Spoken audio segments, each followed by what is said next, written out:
Hello everybody. So today what we're gonna do on the Volvo car with the EDC16C31, we're gonna exchange the ECU. Here we go, the old one. There was a crack inside the ECU, so it's somewhere in here was a crack.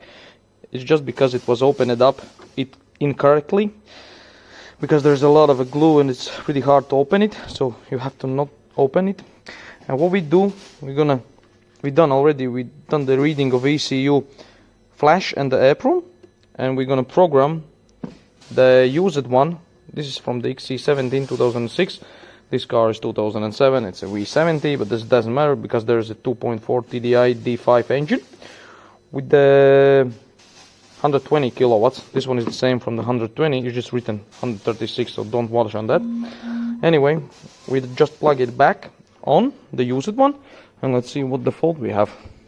So here we go, there's a fault, and we can see there's a 7600 which says immobilizer signal faulty. Swivel flap control, it doesn't matter, mostly it's immobilizer signal. So this is the problem. What we want to do now, we do a software programming. So we're gonna write in the software into the ECU from the old ECU to the used one, and we're gonna use a special tool. Here we go, and the PC. So let's start it on and just write the software in. Here we go. On this point we did finish the writing of EDC16C31.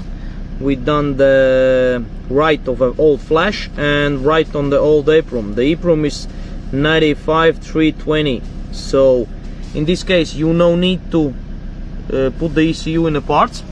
It goes pretty easy through the OBD port. We done it through the car line, so that's very simple. Let's go ahead and connect now the diagnostic system to see what we have. So let's go ahead. The car is already started, so let's go and see what is inside of EDC. Here we go, the faults, and let's go ahead and clean the faults out. Is deleted, was deleted. Let's see what we have. And just only swivel flap control. That's because the swivel flaps is off. And there is no more faults about the immobilizer. And we done the replace of ECU. And we no need to get it in the parts. So just put it on. First what we done. This is the old one. So with the old ECU, we just find out the ECU is completely gone because the plate inside have a cracks, and just because of a cracks it's not be possible to use anymore.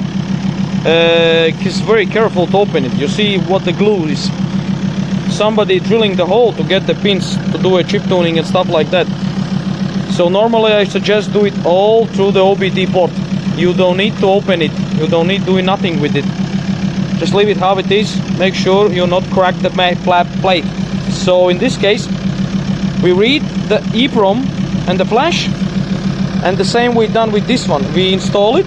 We read the flash and EEPROM just in case for recover, and now we just write all the old software into the used one ECU in flash and the EEPROM, and the car just starts fine, and there is no any problems, and you don't need to open it. So that's how we done it professional level. Here you can see there's no opening parts, nothing. Just we screw it back in place. It's actually getting the heat off. Look, it's heating up, so you have to air filter in here to make the heat go away from this ECU. Easy job.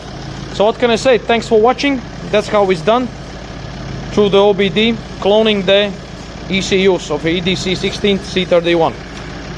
Leave a like, leave a comment, and don't forget to subscribe on the channel. Thanks for watching.